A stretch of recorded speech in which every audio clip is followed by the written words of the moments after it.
Então, quando a gente fala em gestão de materiais, um ponto muito importante, né, uma função importante da gestão de materiais é justamente a função de aquisição, né? Então, toda empresa, vocês, né, trabalhando aí no dia a dia de vocês, vocês têm aí, vocês conseguem perceber que as empresas elas precisam de materiais para poder funcionar. E esses materiais, eles não são produzidos internamente, eles são comprados de fornecedores, né? Por isso, em algumas empresas, existe a função específica do comprador, que é aquela pessoa que vai ficar por conta de comprar os materiais. Em empresas menores, isso não acontece, tá? Porque os papéis se misturam. Geralmente, o próprio dono compra. Eu preciso de um determinado material. Ele mesmo pega o telefone, ele mesmo sabe qual é o nome do fornecedor, já liga, já pede. Não existe uma organização muito burocrática em cima disso, tá? Só que dentro da questão da gestão de materiais, nas empresas maiores e também nas empresas mais bem organizadas, né, existe toda uma organização desse setor, né, que vai justamente fazer essa administração de compras. Então, seguindo aqui um conceito, né, falando um pouco de conceito nessa área, para que existe a função de compras dentro da empresa? Olha lá, para suprir as necessidades de materiais ou serviços, planejá-las quantitativamente e satisfazê-los nos momentos certos, com as quantidades corretas, verificar se recebeu o que foi comprado e providenciar o armazenamento. Então, vamos dissecar esse conceito, tá? O que é suprir as necessidades? Tudo aquilo que a empresa precisa comprar é justamente a função de compras que vai executar. Tá? E o que ela compra? Materiais ou serviços. Materiais, pode ser um item de reposição. Por exemplo, eu preciso comprar o toner para a impressora laser. Ok, é um bem, é um item material, ele é físico, tá? Mas em algumas empresas também se compra serviços, né? O que seria, por exemplo, uma compra de serviços? Vamos supor que a empresa ela vai fazer a pintura da loja, né? Ou vai fazer a pintura da estrutura física. Então, ela precisa contratar um pintor. Então, ficaria a cargo também do setor de compras realizar a compra desse serviço, onde ele vai prospectar quem pode fornecer aquele serviço, fazer cotação de preço, de repente fazer um contrato de prestação de serviço e assim por diante.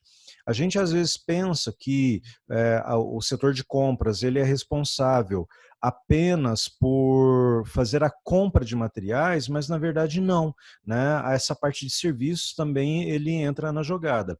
E quando a gente fala em planejar quantitativamente, a gente está falando em, aí sim, né, materiais, planejar quanto que eu tenho que comprar, no momento certo, quando esse material deve chegar, né, especificar corretamente quanto que eu preciso, qual é a quantidade que eu preciso e para quando. Não adianta eu comprar um material que de repente ele vai chegar fora do prazo da necessidade do usuário, né?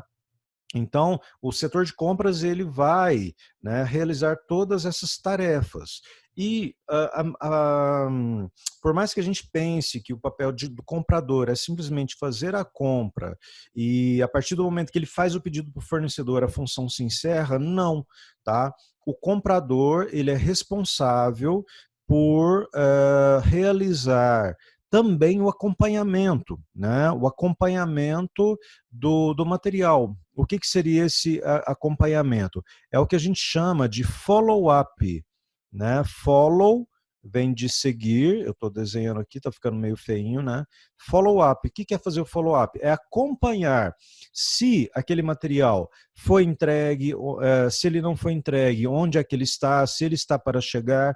É basicamente o que a gente faz quando a gente compra, né, um produto pela internet, a gente pega lá o rastreador, né? Eu, pelo menos, eu sou meio ansioso quando compro alguma coisa, todo dia eu entro lá para ver onde o material está. Isso é fazer follow-up. Você compra alguma coisa, tá? E fica acompanhando em que parte do caminho aquele material ele se encontra, tá ok?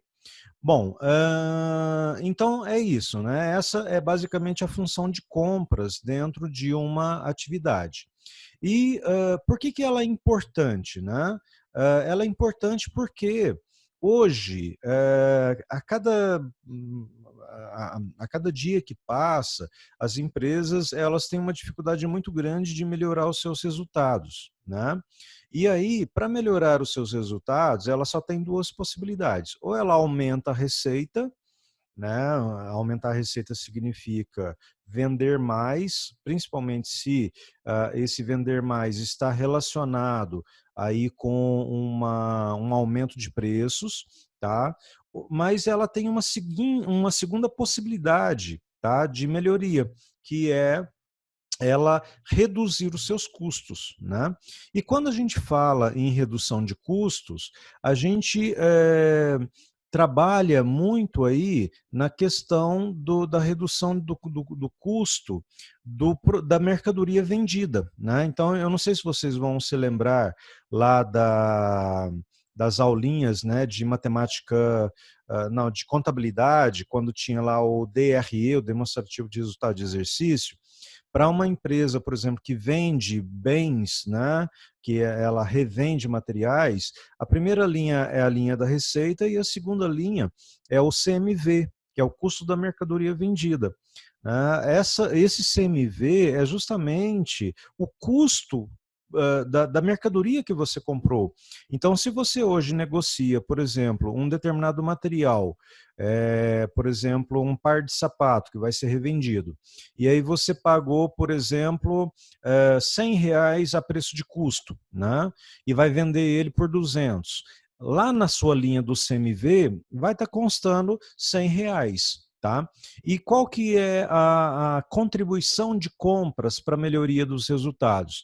Bom, se eu compro por 100 e vendo por 200, qual é a minha margem? R$ 100, né? Eu estou comprando por 100, vendendo por 200, eu ganho R$ 100 nessa transação. Mas olha só, vamos supor que você seja um cara bom de compras e conseguiu fazer uma boa negociação com seu fornecedor e ao invés de comprar por 100, você comprou por 80. O que automaticamente aconteceu?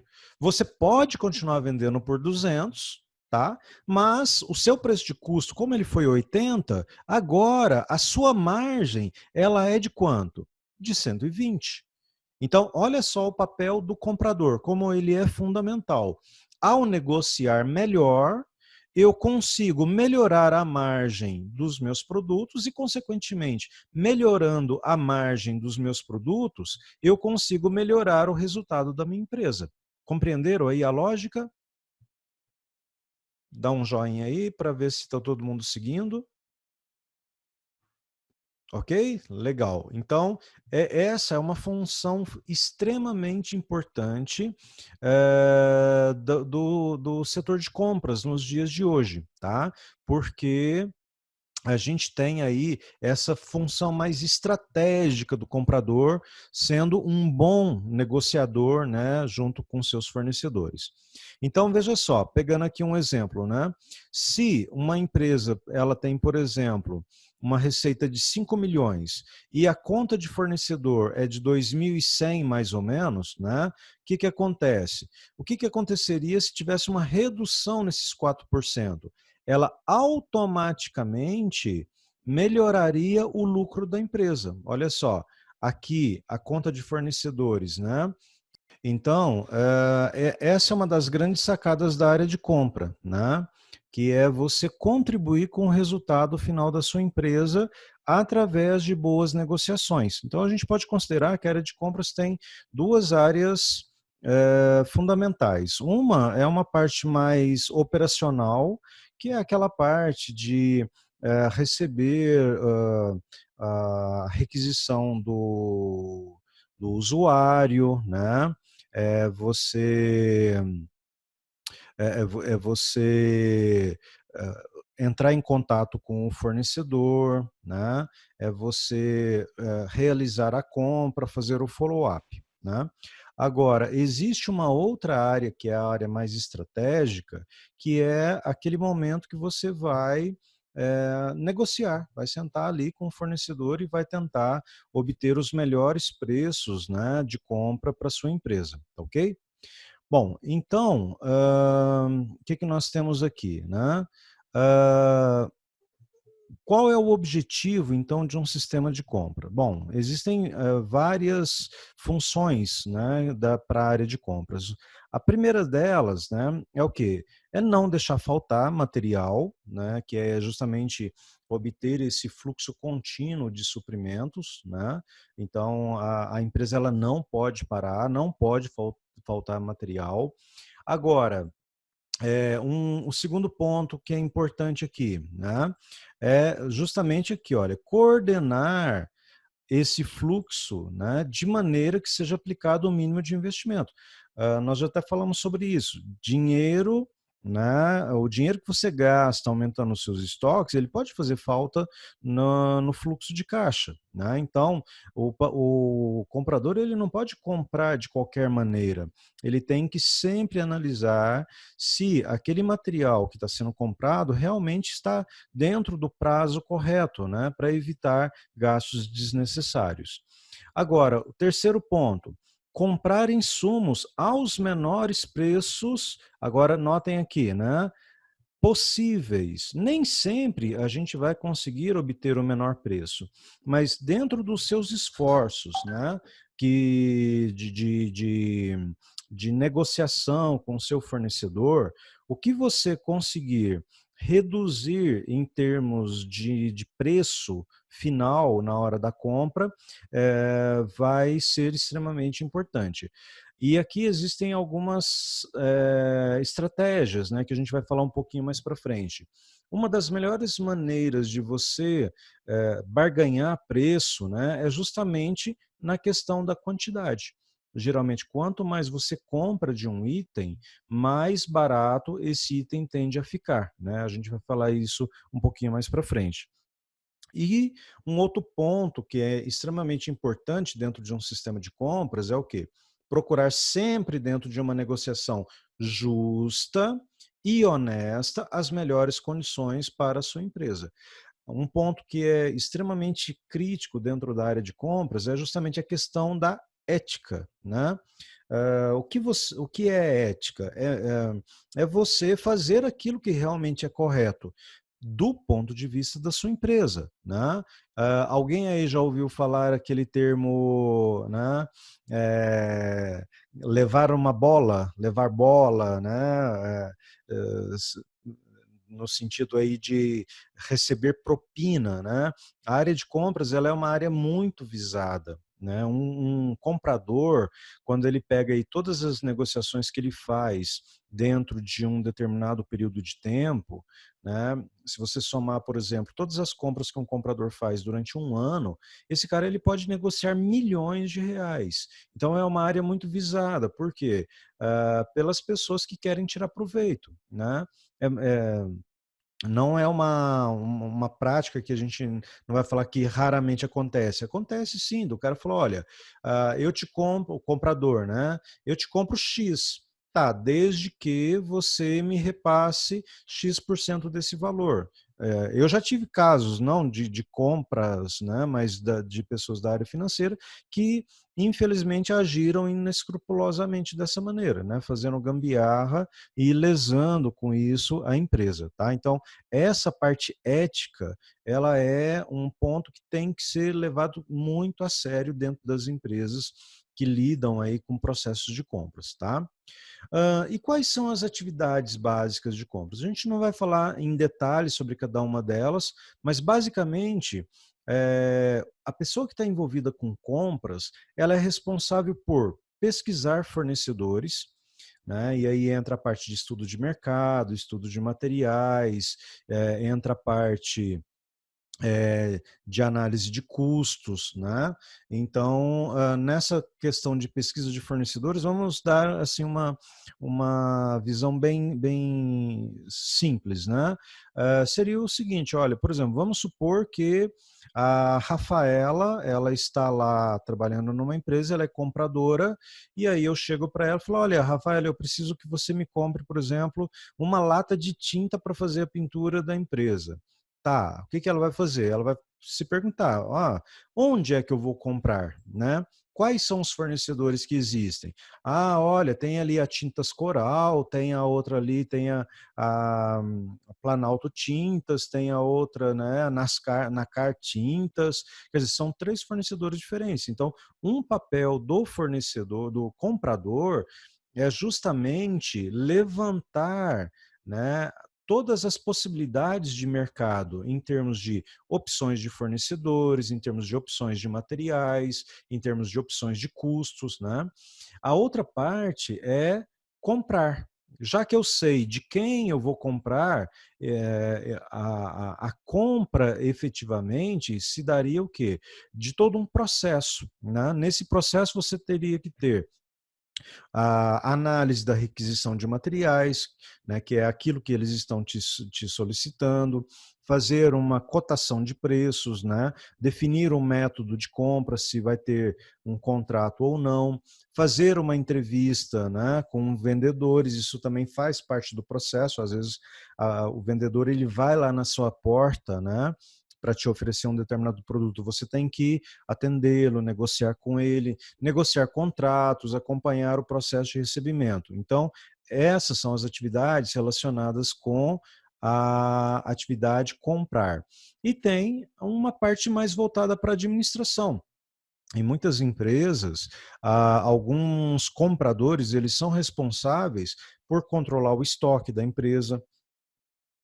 Em algumas empresas, não, tá? Mas é muito comum você encontrar empresas menores que o comprador é responsável por acompanhar os níveis de estoque. Se tem muito estoque, se tem pouco estoque, se tem que fazer a reposição daquele estoque. Então, basicamente, nós temos aí essas atividades, né? Logo, nos leva para alguns campos de pesquisa, né? O comprador ele tem que estudar os materiais, ele tem que saber quais os materiais que a empresa trabalha, quais são os tipos, né? Quais são as características específicas desses materiais, fazer uma análise econômica, né? Para ver aí a questão dos custos desses materiais, é, fazer uma projeção das compras ao longo do tempo, para ver se em um determinado período de tempo, determinadas compras vão impactar no fluxo de caixa, né? Tudo isso tem que ser feito. Fazer análise de fornecedores, né? A gente vai falar daqui a pouquinho sobre isso. Fazer a qualificação dos meus fornecedores, quer dizer, quais são os fornecedores que são aptos a fornecer para a minha empresa, fazer uma análise financeira de custo versus preço, em algumas situações, fazer uma análise de embalagem, né? Por exemplo, você vai comprar um determinado material, mas esse material ele tem que vir seguindo um determinado padrão de embalagem, né? E também fazer uma análise administrativa, que é estabelecer controles, criar formulários de controles e assim por diante, tá ok? Tudo bem até aqui? Dá um joinha, dá um okzinho aí no chat, só para a gente ver se está indo bem. Se alguém tiver alguma pergunta também, por enquanto não, podemos ir em frente? Ok, ok, legal, joia. Então, a área de compras, para quem for trabalhar futuramente ou gerenciar, né, um setor de compras, ela é um setor que se relaciona muito com outros setores. Na verdade, se a gente for analisar, a função de compras ela é fornecedora de praticamente todos os outros departamentos de uma empresa. Por quê? Todo mundo que precisa comprar alguma coisa necessariamente tem que passar pelo setor de compras, né? Então, por exemplo, se a produção ela quer comprar matéria-prima, ela não pode pegar o telefone e ligar lá para o fornecedor e fazer a solicitação tudo de uma vez. Tem que ser feito um planejamento, tem que ser feito, né, uma requisição, passar para o comprador. O comprador é que vai entrar em contato com o fornecedor para que o fornecedor, então, providencie os suprimentos dos materiais. Então, é uma área muito crítica, tá, dentro da empresa. Ela basicamente vai se relacionar com todas as outras áreas dentro da empresa, ok? É... Deixa eu ver aqui, tem alguém aqui. Toda uma democracia? Democracia em que sentido? É, seria burocracia, Tainá? Um processo burocrático cheio de controles? É isso? É nesse sentido que você está querendo colocar? Pode abrir o áudio, tá? Vai ser ótimo ouvir a sua voz. Realmente, a gente vai falar um pouquinho sobre isso daqui a pouco. O processo de compras nas empresas maiores realmente é meio burocrático, tá? Tem muita papelada, tem muito controle, mas tem um fundamento, que é justamente para não se perder o controle, né? Lembra aquela hora que eu falei para vocês ali da questão do da possibilidade de você fazer algum tipo de falcatrua, de você fazer algum tipo de ações antiéticas, né? A burocracia, né, a criação de controles visa evitar justamente isso, tá? Infelizmente faz parte, né? Isso, muitos orçamentos também até liberarem uma compra, justamente. Mas por quê? Né? Olha só, pedindo orçamentos, Edna, já é difícil de você controlar. Eu já vi situações, a gente vai falar daqui a pouco, né? Um bom processo de compras, ele pressupõe o quê? Que você solicite no mínimo 3 cotações, um de cada fornecedor diferente. E mesmo assim, eu te garanto, eu já vi gente fazendo cambalacho em relação a isso, tá? O cara pede ali um orçamento real e pede 2 outros fictícios com valores acima, né, do valor que ele quer que ganhe. Então, por exemplo, o cara ele fez um acordo lá com o fornecedor para o cara passar uma cotação para ele de R$ 3.000, sendo que desses R$ 3.000, R$ 500 vai para o bolso do comprador. O que ele faz? Ele entra em contato com 2 outros fornecedores e fala, olha, eu preciso que você me mande aí um orçamento de 3.500 e outro orçamento de 4.000. Aí fica o de 3.000, que já é o preço inflado, tá? Onde ele vai pegar os 500 para ele e os outros 2 que vão perder. Ele coloca isso, né? Dentro do processo, né? E ele consegue fazer rolo, mesmo assim, mesmo com muita burocracia, né? É isso mesmo, João. É o que eles fazem, infelizmente, na política. É o que a gente vê basicamente todo dia aí, eles fazendo esse tipo de maracutaia, né? Então, vamos lá, vamos falar um pouquinho sobre a estrutura básica do departamento de compras. Aqui a gente está falando, basicamente, da estrutura, né, lá do organograma, né, na estrutura de pessoas. Como eu falei para vocês, naquela primeira parte, logo quando a gente começou a aula, né, em empresas pequenas, você não vai ter o papel do comprador, tá? Você não vai ter o papel ali de uma pessoa que vai ficar só por conta de comprar. Por quê? Porque a empresa é muito pequena. Né? Não dá para você se dar o luxo de deixar uma pessoa só por conta disso. E como eu falei para vocês, como envolve dinheiro, geralmente quem é que compra? O próprio dono. É o próprio dono que tem o telefone do fornecedor, já ele que já negocia com aquele vendedor, conhece todo mundo, né? Por nome, por apelido, então já tem um histórico em cima disso. Só que a partir do momento que a empresa ela começa a crescer, né, que começa a gerar uma demanda muito alta por materiais, aí o que acontece? Ah, eles começam a sentir a necessidade de ter uma pessoa para fazer especificamente aquela rotina, né? E aí se cria então um setor, né?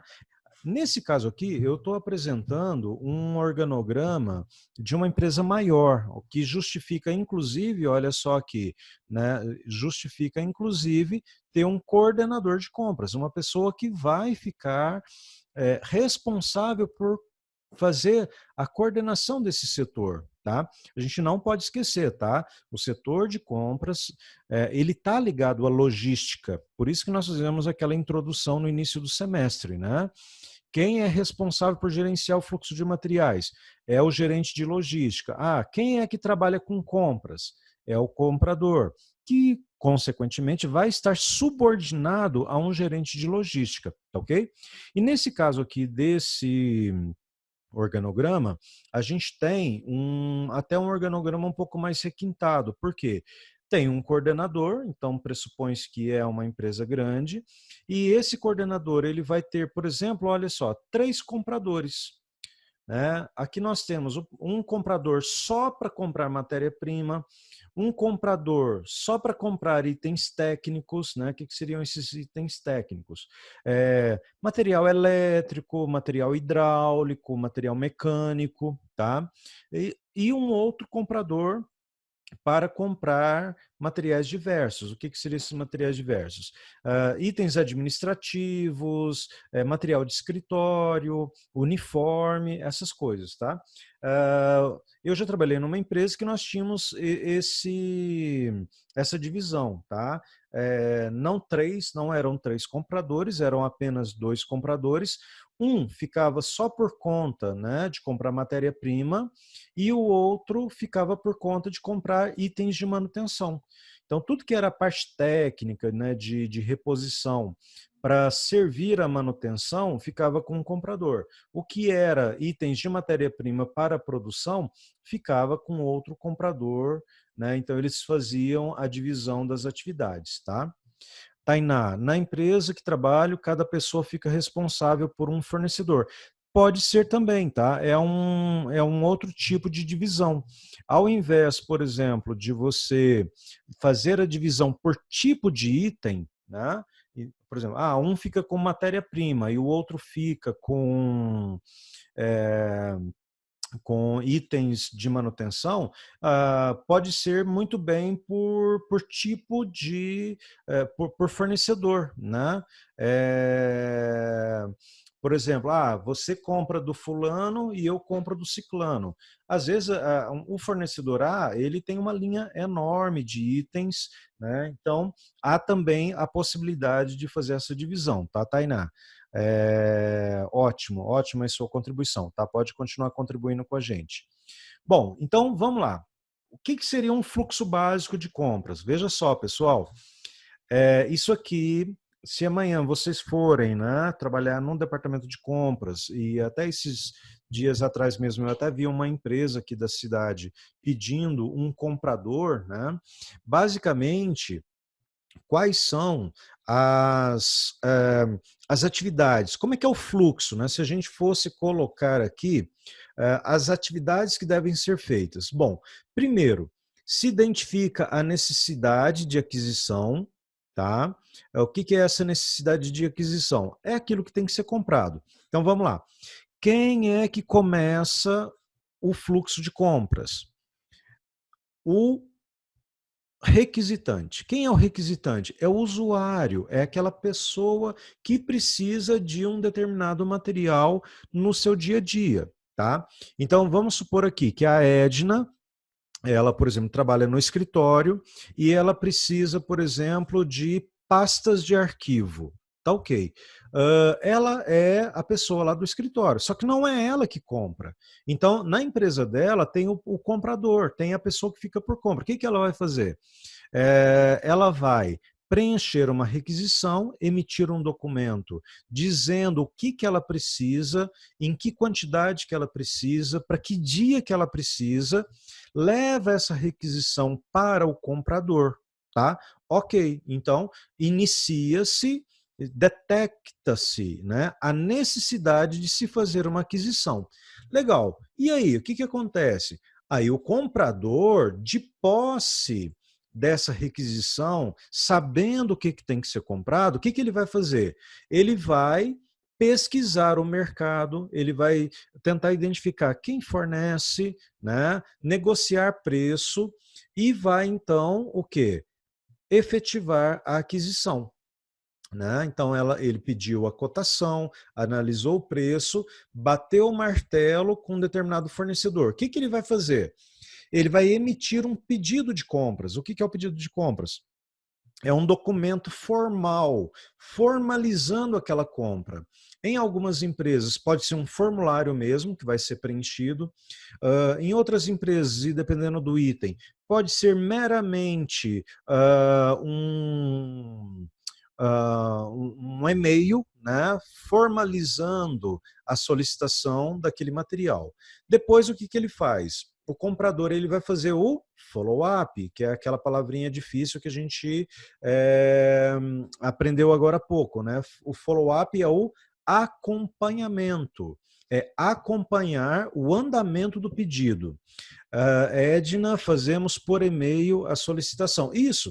O importante, Edna, na emissão do pedido de compras é você ter uma formalização. Uma formalização, o que é? É o registro para dizer, né, em caso de necessidade, que você tenha como comprovar é, o dia que você pediu, para quem você pediu, a quantidade que você pediu, a descrição daquilo que você pediu. Por quê? Porque, primeiro, se o fornecedor te entregar alguma coisa errada, você ter condições de falar para ele, nem que seja por um e-mail, como você está dizendo, né? Falar, olha, fornecedor, não foi isso que eu te pedi, não foi essa quantidade que eu te pedi, olha, não foi para essa data que eu te pedi. Você tem como fazer, né, uma confrontação em relação àquilo que foi inicialmente solicitado, né? Outro papel do fornecedor, então, depois do follow-up, é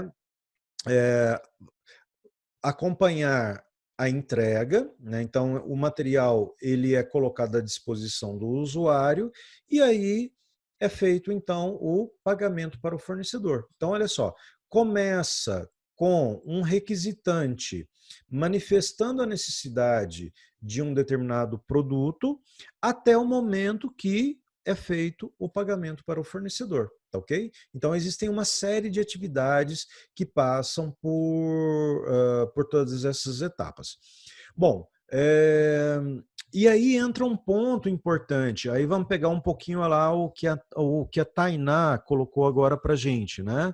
É, a questão da burocracia, né? A questão de você ter tudo documentado, de você ter tudo muito bem especificado, né? E isso nos leva à importância de um procedimento de compras, né? O que é um procedimento? É um documento que você cria para dizer para todo mundo como que as coisas devem ser feitas, né? Como é que as pessoas devem proceder, por isso a palavra procedimento. Como que as pessoas devem proceder para se fazer alguma coisa. No caso de um procedimento de compras, né, vamos pegar aqui a definição. Para que ele serve, né? Para mostrar para todas as áreas, inclusive para a própria área de suprimentos, né, o fluxo básico e os passos que devem ser seguidos durante o processo de aquisição de materiais. Tá? O que isso quer dizer? É, por exemplo, no procedimento, um dos itens, né, que vai estar escrito lá é o quê? Olha, só podem ser realizadas compras pelo comprador. Ah, mas isso aí não é óbvio. Não, não acreditem nisso, tá? Mesmo em empresa grande, nós tínhamos, por exemplo, um problema sério, que era o quê? A tentação do usuário, ao precisar de um determinado material, ele mesmo pegar o telefone, ele mesmo liga, negocia com o fornecedor e só depois comunica para o comprador. Olha, eu liguei lá no fornecedor e pedi o material, tá? Depois você paga. Aí o comprador fica com aquela cara, né? Do tipo assim, ué, mas peraí, quem compra aqui sou eu. Né? Em uma empresa séria que tem um procedimento de compras, as coisas elas são muito bem definidas. Quem faz o quê, quem fica responsável por determinado procedimento, por determinada ação, e isso é respeitado, isso tem que ser respeitado. Por quê? Porque é uma maneira da empresa se organizar, é uma maneira de todo mundo saber o que tem que ser feito para que as coisas não deem errado, né? Vamos ver aqui a Edna. Fazemos por e-mail a solicitação na empresa que eu trabalho. Se fizer isso, eles não pagam o pedido que foi feito por outra pessoa, justamente. Tá? Em algumas empresas isso fica muito bem definido. Olha, existem regras, por exemplo, eu posso muito bem dizer o seguinte, e inclusive você pode dizer até isso para o fornecedor. Todo pedido solicitado por alguém que seja diferente do comprador, nós não vamos te pagar.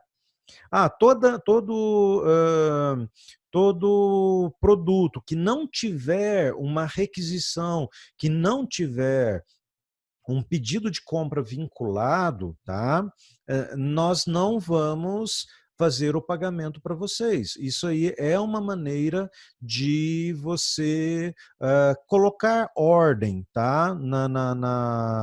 Nos procedimentos. Só para vocês terem mais ou menos uma ideia, tá? Eu trabalhei numa empresa que a gente sofria auditoria, tá? A gente fazia auditoria no processo.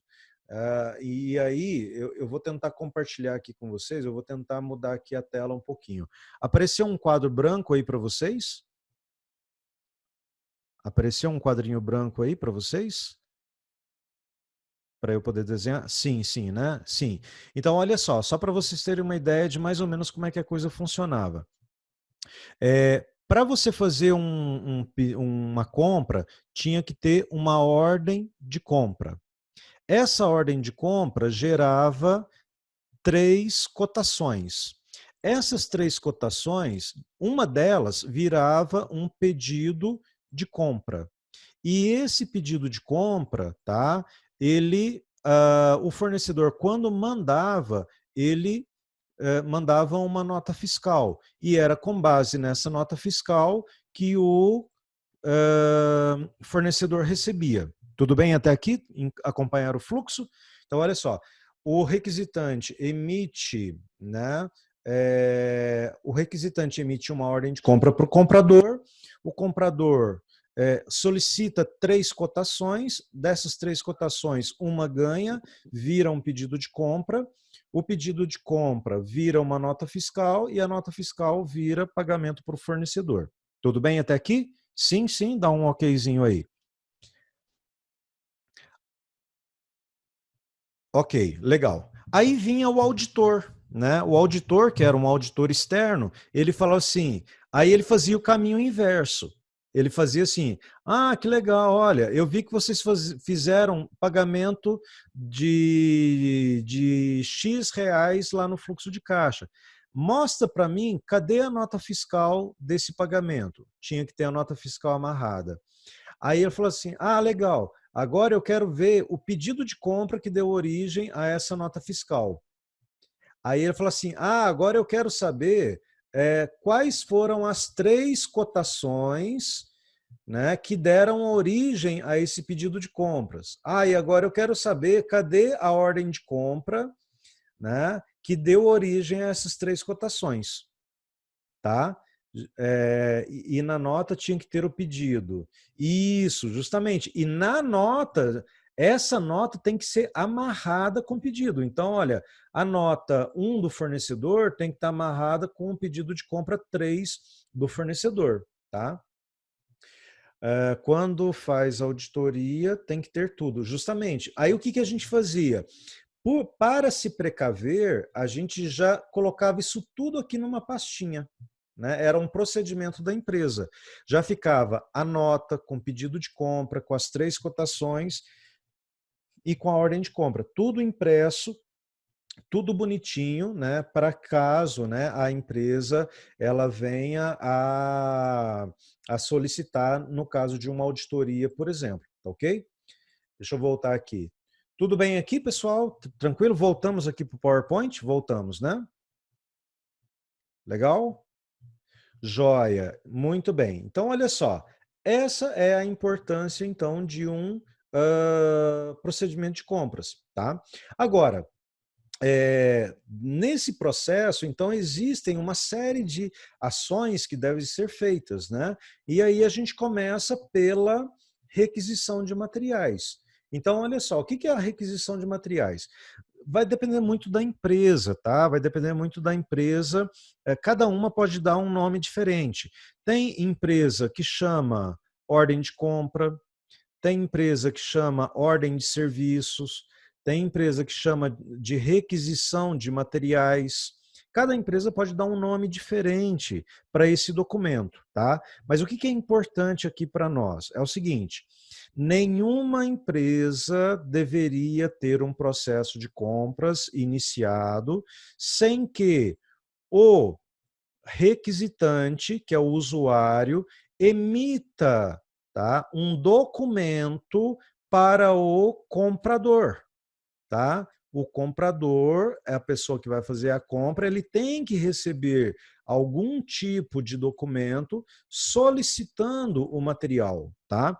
E essa requisição, ela pode ser, por exemplo, por um formulário de papel, padronizado, bonitinho, com os campos para especificar o material, a quantidade, a data de entrega.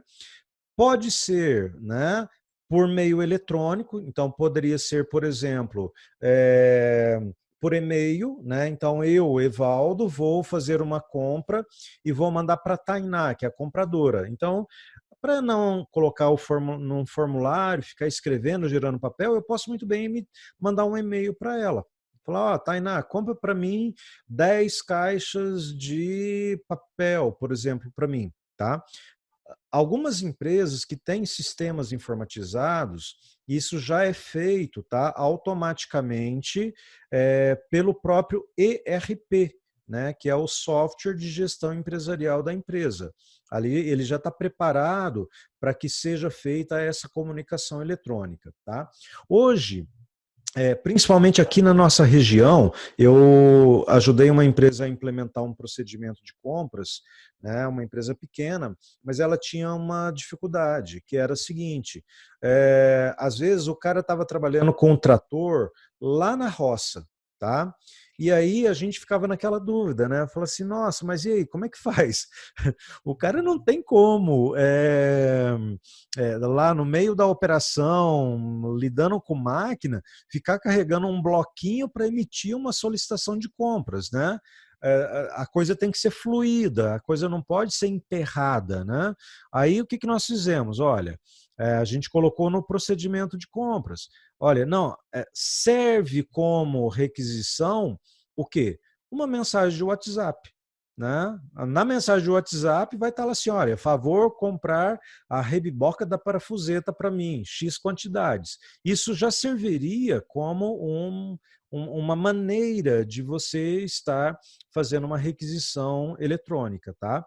Agora, em último caso, olha aqui o termo, né? Excepcionalmente, ou seja, só mesmo em última necessidade, em último caso, essa solicitação deveria ser verbal, ou seja, seria eu, por exemplo, chegar lá para a Edna, que é a compradora, e falar assim, Edna, compra para mim aquele negócio lá, depois eu faço a requisição para você. Quer dizer, fica só na palavra, não tem nenhum documento, não tem nada que comprove, né, a necessidade daquela compra futuramente, tá? Então, essa requisição de materiais ou ordem de compra ou ordem de serviço, né? Ela parte o quê? Sempre do requisitante, que é a pessoa que precisa do material, para o comprador. Tá? E é ela que começa o processo de compras. Alguém aí que tem esse procedimento instalado nas suas empresas tem algum nome diferente? Como é que é o nome do documento que vocês utilizam? É requisição de materiais mesmo? É ordem de compra? Alguém pode contribuir com a gente? Ordem de compra da Edna, isso, ok. Tá, que mais? Alguém mais? Esses termos mesmos. Legal, joia. Muito bem. Empenho. Empenho seria requisição. Empenho é uma solicitação de compras, Rafaela? É isso, né? Isso, legal, joia, muito bem. Pessoal, olha só, nós vamos cair de novo, tá? Tá dando um avisinho aqui de que tem um bloco de requisição para cada gerente. Isso, então nesse caso, Laísa, é também uma requisição de materiais, né? É também uma requisição de materiais, legal. A requisição de materiais é o documento que vai, primeiro, dar início ao processo de compras. Segundo, vai ser o documento que vai permitir você identificar exatamente, né, quais ações que o fornecedor, que o comprador, desculpe, né, ele deve executar. É o que vai comprovar que alguém realmente fez a solicitação daquele material, tá? Então, é, aqui é importante, né, um ponto muito importante é justamente o comprador saber o que ele tem que comprar, né? Aqui tem um postzinho que eu achei muito legal, olha. Pedir para a moça que trabalha aqui no departamento de... peraí. Pedir para a moça que trabalha aqui no departamento de compras para mandar fazer uma placa para mim, para minha sala, tecnologia. Mandei no e-mail para ela, fulana, preciso de 2 placas, favor falar comigo, atenciosamente, tarará. E de repente chegaram as 2 placas, né? Favor falar comigo. Então, ou seja, se o processo de comunicação ele não tiver muito bem determinado, especificado e muito claro, né? Você pode ter problemas no processo de aquisição do material, né? Então, para isso que serve a requisição de materiais. Agora, uma requisição de materiais, o que ela tem que ter, né, para te ajudar a fazer uma boa gestão das compras? Ela precisa identificar qual é a área solicitante, né? Então, tem que ter ali em algum lugar, ou para você escrever, ou para você digitar, quem é que está solicitando? Ah, é o financeiro, é o setor de qualidade, é o setor de produção, né? Uma outra parte importante dentro de uma requisição de materiais, ela tem que ter um sequencial. Requisição 001, 002, requisição 100, requisição 1000. Por quê? Porque na hora de você cobrar o comprador a respeito do status da compra de um determinado material, você vai ligar para o comprador, ele vai te perguntar, tá, mas você tem várias requisições aqui comigo. Qual delas você quer? Não, olha para mim aí o status da requisição número 100. Aí ele vai lá nos controles dele, né, e consegue identificar, através do número da requisição, quais os materiais que foram pedidos. Tá? Outro ponto aqui que é importante, a quantidade a ser adquirida. Né? Quanto de determinado material que você precisa, né? O comprador ele tem que ter essa noção. Qual é o prazo desejado para a entrega, ou seja, para quando que você quer o material, tá? E aqui em relação ao prazo, tem um ponto muito importante, tá? Para vocês que algum dia forem aí ser gestores de empresas ou mesmo gestores da área de compras. Existe um tipo de compra que é a compra que a gente chama de compra emergencial. O que é uma compra emergencial? É aquela compra com menos de 24 horas. É o famoso, para quando é que você precisa? Para ontem, né? É o famoso para ontem. Lá os pedidos de compra começam sempre com 45 e mudam os finais. Isso, esses finais é a sequência, né, Tainá? É a sequência dentro de uma ordem, né, para você identificar o material. Tá? Então, aqui, voltando, né, a questão do prazo é muito importante que vocês coloquem nos procedimentos de compra e que você coloque também na cultura da empresa. Planejamento. Quer dizer, o comprador ele não pode ficar recebendo solicitações de compra, requisição de materiais do tipo, para quando é que você precisa? Ah, não, nossa, o mais rápido possível. Isso mostra o quê? falta de planejamento das pessoas. Deixa para comprar sempre na última hora, tá? Eu trabalhei numa empresa que nós tínhamos um indicador de desempenho que a gente media quantos pedidos, e não era nem 24 horas não, era 48 horas. Quantos pedidos foram feitos para entregas, né, anteriores a 48 horas, ou seja, o que uma pessoa pede hoje, ela não pode pedir assim, ah não, compra com urgência para amanhã. Não, compra com urgência que é para hoje. Por quê? O comprador ele tem que ter um tempo para poder pesquisar mercado, negociar com fornecedores. Coloquem na cabeça de vocês, sempre que você falar para o seu fornecedor que o material é urgente, ele automaticamente vai ser muito duro com vocês em relação a preço. Ele não vai querer abrir mão, tá? Então vocês perdem uma grande oportunidade de gerenciar bem, né? Fazer boas negociações de preço, se vocês deixarem claro para o fornecedor que o material que você precisa é de urgência, porque ele sabe que se é de urgência, você vai precisar do item de um jeito ou de outro. Então, ele vai colocar, né, para vocês, não adianta muito colocar que é urgente, não. Não entendi, Ed, nem em que sentido que não adianta muito colocar. Porque o comprador não compra ou porque o fornecedor não entrega? Eu não entendi a colocação. Ah, tá, porque tem que cotar tudo primeiro, etc e tal. Mas aí é que tá. Agora pensa comigo o seguinte, vamos supor que o cara vacilou e esqueceu deixou acabar o toner da impressora. Como é que você vai falar para o cara, não, olha, nós podemos ficar aí 2 dias sem imprimir que não tem problema, entendeu?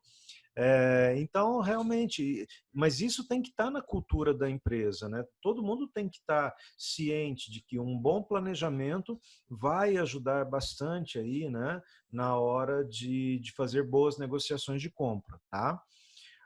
Um outro ponto importante na requisição, a unidade de medida, tá? O que é essa unidade de medida? É justamente a unidade que você vai usar na hora de fazer a solicitação de compra.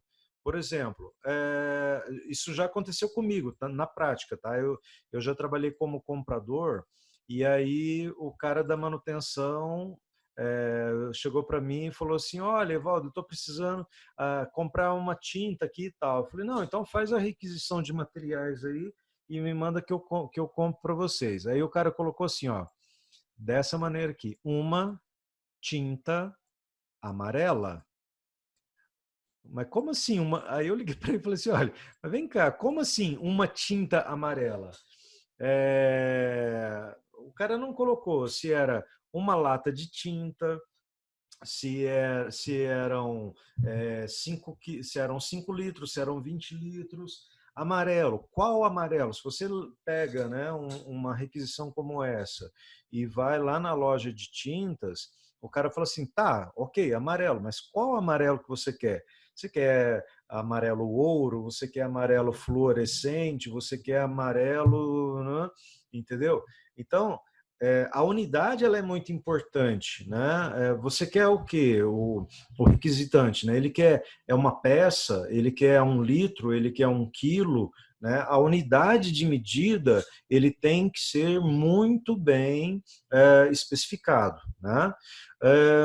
Um outro ponto que facilita bastante a vida do comprador é, além de colocar a especificação do item, também colocar o código do material do item, né? Isso ajuda muito evitar duplicidade ou evitar compra errado.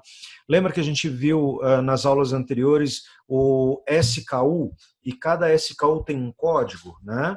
Então, ao especificar a necessidade de compra, coloca o número do SKU que você quer que o comprador realize a compra para você, né? Além disso, o que mais que nós temos aqui?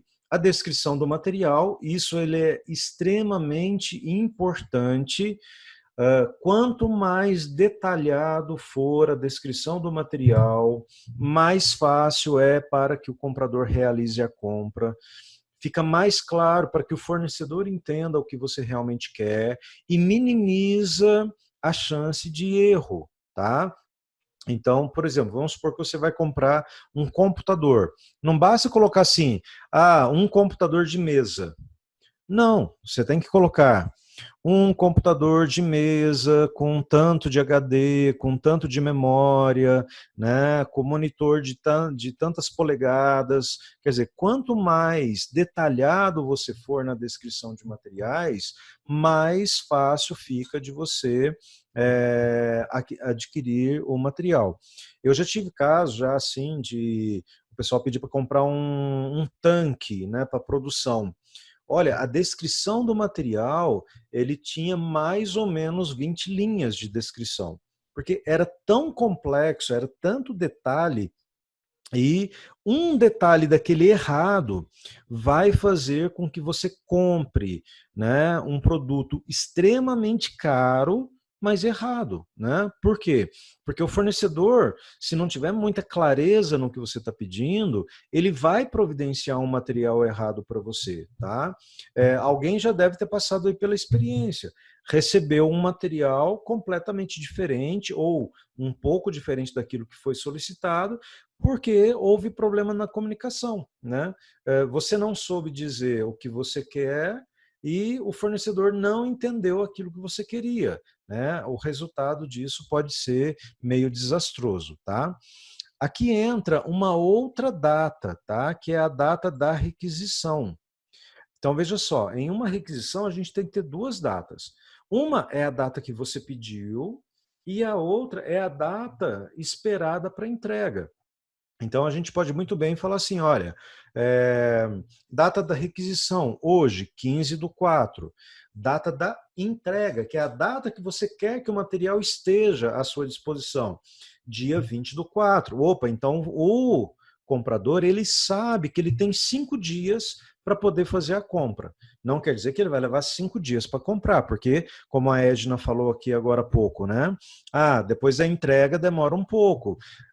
Um ponto que o comprador ele tem que ter um domínio muito claro, né, é quanto tempo que o fornecedor ele leva para entregar o material para você uma vez que você colocou o pedido de compra. É o que a gente chama de lead time, né?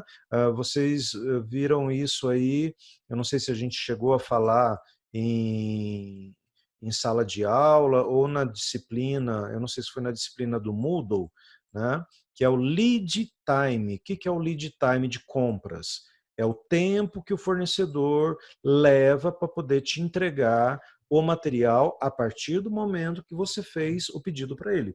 Então, por exemplo, se ele, uma vez que ele recebeu o pedido de compra, ele leva 5 dias para te entregar, esse é o lead time dele, tá? Outro ponto que também é importante é você colocar o centro de custo que vai ser debitado, né? Se vai ser debitado para produção, se vai ser debitado para o setor de qualidade. Geralmente, cada departamento da empresa tem um centro de custo específico.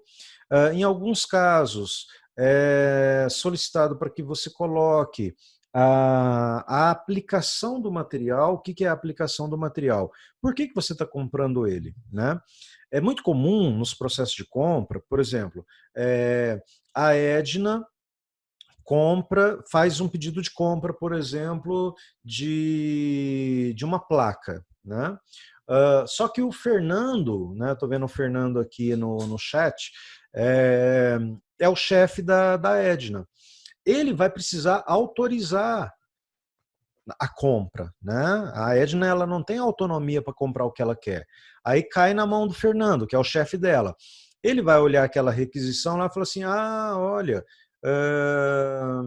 sim, sim, não, eu vou aprovar porque está muito bem explicado aqui o que ela vai fazer, qual é o uso, qual é a finalidade daquela compra, tá?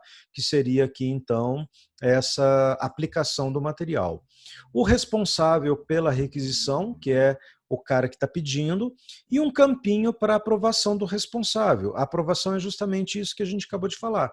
Nem sempre o requisitante ele tem autonomia para comprar o que ele quer. né, às vezes ele precisa passar essa requisição para uma outra pessoa. Então, ali naquele campinho da aprovação já fica o local para a pessoa colocar a assinatura, tá? E além disso, em uma requisição você pode ter dados adicionais. O que seriam esses dados adicionais?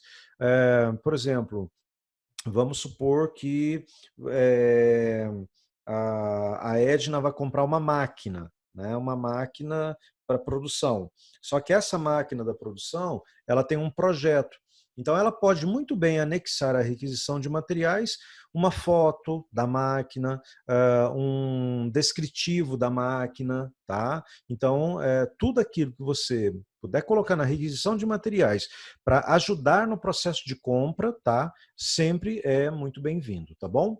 Aqui está um exemplo, tá? Depois vocês podem imprimir aí a apostilinha, um exemplo de solicitação de compras. Vocês vão ver aqui que tem vários campos na solicitação de compra que ajudam, né, o preenchimento por parte do requisitante, ajuda a vida do comprador na hora que ele tem que entender o que especificamente ele precisa comprar, tá, para atender o usuário, tá bom? Depois vocês dão uma olhadinha aí. E aí a gente entra na parte de desenvolvimento de novos fornecedores ou materiais alternativos. Então, olha só, uma vez que o fornecedor, o requisitante, ele colocou na mão do comprador, né, a requisição de materiais, tá? É, o papel do comprador é o quê? Ir para o mercado, né? E ao ir para o mercado, ele vai ter que fazer o que a gente chama de desenvolvimento de fornecedores.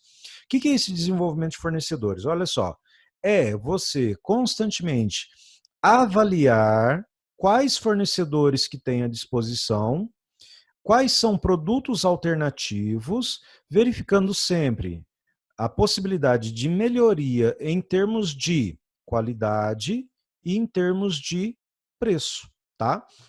Eu vou dar um exemplo aqui, né, que seria basicamente essa questão de avaliação de fornecedores. Não é bem um processo de compra, mas, por exemplo, você está acostumado a comprar sempre hambúrguer de uma determinada hamburgueria, né? Espero que não tenha ninguém com fome agora. Só que aí, de repente, você ouve, né, dizer que saiu uma lanchonete nova. O que você vai fazer? Você vai avaliar esse novo fornecedor. Geralmente, o que você faz? Você faz um pedido daquele item para você experimentar, para você degustar, e se ele for aprovado, ele é um possível fornecedor. Ele está homologado para ser um fornecedor, né, da sua empresa, tá? Acontece a mesma coisa no nosso dia a dia. Por exemplo, você pode muito bem comprar um material de um determinado fornecedor. Só que é muito saudável que você, ao ver o potencial, a entrada de um novo fornecedor no mercado, você faça uma compra ou que você peça uma amostra grátis de um determinado material para você experimentar. E aí você vai fazer a análise de quê? Da qualidade. Olha, a qualidade desse novo fornecedor é igual à qualidade do fornecedor que eu estou usando, né? Eles se equiparam, o material é melhor, o material é pior. Isso te dá uma noção para, em caso de necessidade, você mudar o fornecimento. E um outro, né, e aí é muito importante, até dentro daquilo que a gente falou em termos de negociação, é o fator preço. Olha, pera lá, se eu tenho um novo fornecedor, significa que agora o meu fornecedor atual ele tem um concorrente. E esse preço, ele é melhor? Eu consigo ter condições de barganhar, né? Eu tenho condições de negociar melhor, né, o produto, o preço do meu produto e com isso ter algum tipo de benefício, tá? Então, esse desenvolvimento de novos fornecedores é sempre buscando isso, obter melhores níveis de qualidade e melhores níveis de preço para a sua empresa, tá? E como é que a gente faz esse processo de desenvolvimento de novos fornecedores? Bom, é muito comum o comprador ele participar de feiras do setor, né? Então aqui, por exemplo, acontece sempre em São Paulo a FISPAL, por exemplo. A FISPAL é uma feira se eu não me engano, ela é até internacional, ela não é só nacional, de fornecedores de material da indústria alimentícia, né? Então, você, ao ir numa feira como essa, né, você tem ali a possibilidade de conhecer é, novos fornecedores de embalagem, novos fornecedores de matéria-prima, e com isso você amplia o leque de possibilidades, tá, de aquisição, né, de melhoria de fornecimento de materiais para a sua empresa. Um outro ponto que hoje facilita demais a vida do comprador para descobrir novos fornecedores é justamente a internet, né? Então, você entra no Google, né, digita lá fornecedores de caixa de papelão. Aí vai aparecer para você ali uma série de opções de fornecimento, né, para você estar trabalhando, né, para você estar prospectando, tá? Uma outra opção são catálogos e publicações, tá? Hoje não é muito comum, né? Até por causa da internet, hoje a maioria das coisas são digitais, mas eu me lembro que antigamente, né, a gente trabalhava, por exemplo, para aquisição de peças para manutenção, a gente recebia essa empresa aqui, essa revista aqui na empresa, que é a revista Ney, né? Era uma revista que ia para a gente, todo mês chegava uma cópia impressa dela. Ela tinha mais ou menos 200 páginas, mais ou menos, de fotos, catálogos, de materiais de parte elétrica, de parte mecânica, hidráulica. E naquela época, como não tinha internet, era a única forma que a gente tinha de ter acesso aos fornecedores, de ter contato, número de telefone e assim por diante, né? Uma outra forma de você fazer desenvolvimento de fornecedores é indicação de empresas, né, seja dos setores, do seu setor de atuação ou empresas similares. Então é muito comum, de repente, você precisa, por exemplo, olha, eu preciso comprar um determinado parafuso, mas eu não tenho nem ideia de quem fornece. Liga, né? Liga no seu concorrente, liga numa empresa que fabrica um produto similar ao seu e pergunta para ele, olha, de quem que você está comprando? Nessa parte de fornecimento, geralmente é muito tranquilo, tá? Até concorrentes costumam trocar ideia entre si, um ajudando o outro, entendeu? Nesse ponto aí, acaba não tendo muito estresse, tá, no canal. E uma outra fonte de referência também é aquele famoso representante do fornecedor, é o vendedor mesmo, o vendedor do seu fornecedor, que vira e mexe, ele bate na sua porta, né, para te fazer uma visitinha, para deixar ali uma agenda, um calendário, um folheto da empresa dele, tentando estimular aí a venda dos materiais para vocês, tá bom? Então, essa é a parte de desenvolvimento de novos fornecedores.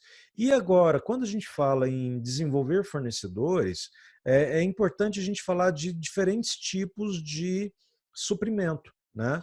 Quando você vai tomar a decisão de comprar algo de alguém, tá? Geralmente você tem algumas opções. Por exemplo, você pode adotar uma política que a gente chama de fornecimento único, ou de fornecimento múltiplo, tá? Qual que é a diferença dessas duas políticas aqui? A política de single sourcing, né, que a gente chama, é quando você toma a decisão de dizer o seguinte, olha, determinado material eu vou comprar de apenas um fornecedor, tá? Então, por exemplo, caixa de papelão. Eu tenho que comprar caixa de papelão para minha empresa. Não, eu vou homologar aqui a Klabin. Ela é minha fornecedora única, tá, de caixa de papelão. Ou você pode dizer o seguinte, não, olha, eu tenho uma produção tão grande, eu tenho uma compra tão grande, que eu vou fazer o seguinte, eu vou comprar de mais de um fornecedor. Então, metade da minha aquisição eu vou fazer com o fornecedor A e a outra metade eu vou fazer com o meu fornecedor B. Vocês conseguem identificar qual é a vantagem de uma política e de outra? Alguém saberia me dizer, por exemplo? Por que comprar de um único fornecedor ou por que dividir ali a minha compra em dois fornecedores diferentes? Alguém conseguiria identificar?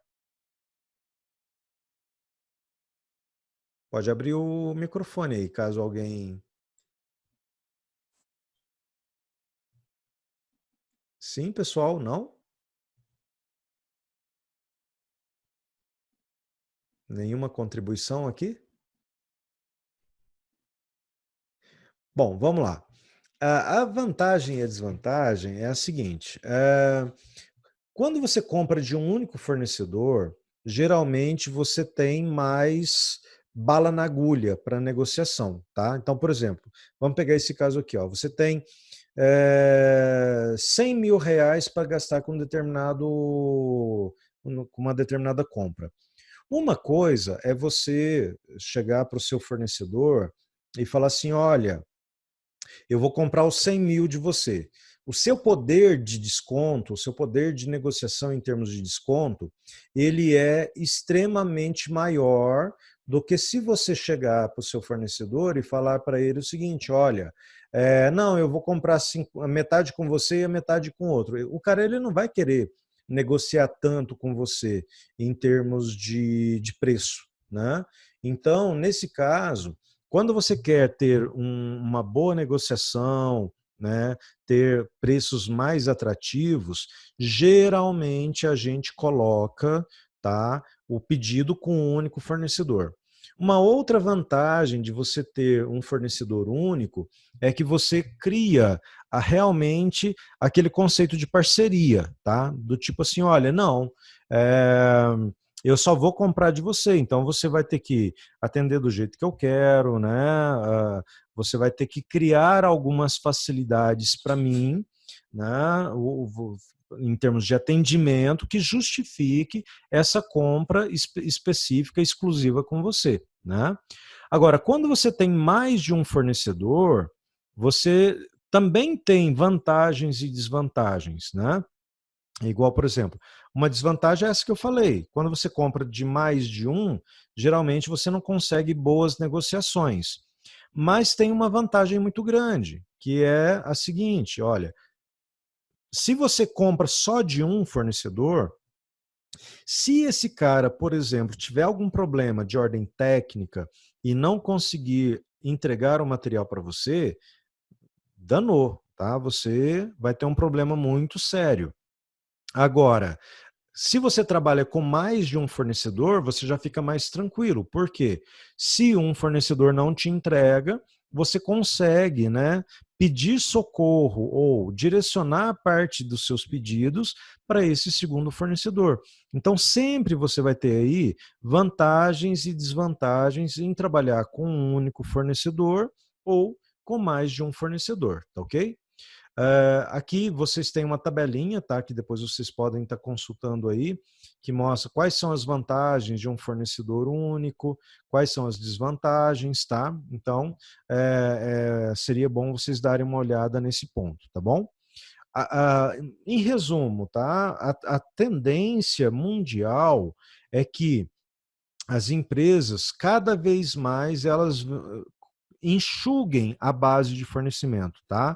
Era muito comum antigamente você ter empresas aí de grande porte, fabricantes de automóveis, por exemplo, que elas fácil chegavam a 5 mil fornecedores, 10 mil fornecedores. Agora, imagina só você é, o, o, a dificuldade de gerenciar essa quantidade enorme de fornecedores, né? Para uma empresa pequena, gerenciar 5, 10 fornecedores já é complicado, imagina, né? Se você tem aí 5 mil, 10 mil. O que as empresas maiores estão fazendo, né? Elas estão cada vez mais enxugando, né? Elas estão cada vez mais trabalhando com uma quantidade menor de fornecedores, concentrando mais as compras em fornecedores específicos, tá? para justamente facilitar um pouco essa parte da gestão, tá ok? Alguma dúvida aqui, pessoal?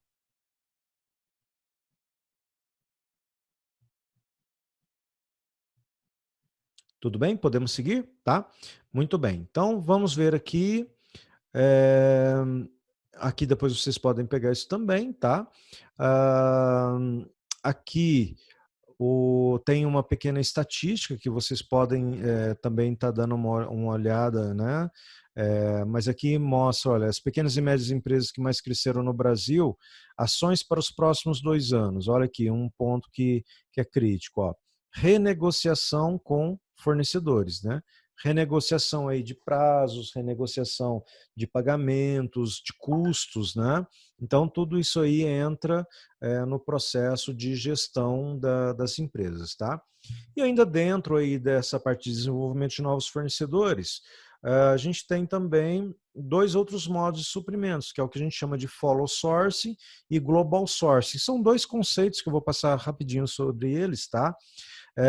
O primeiro deles, follow sourcing, é um método, né, de gestão de fornecedores muito utilizados para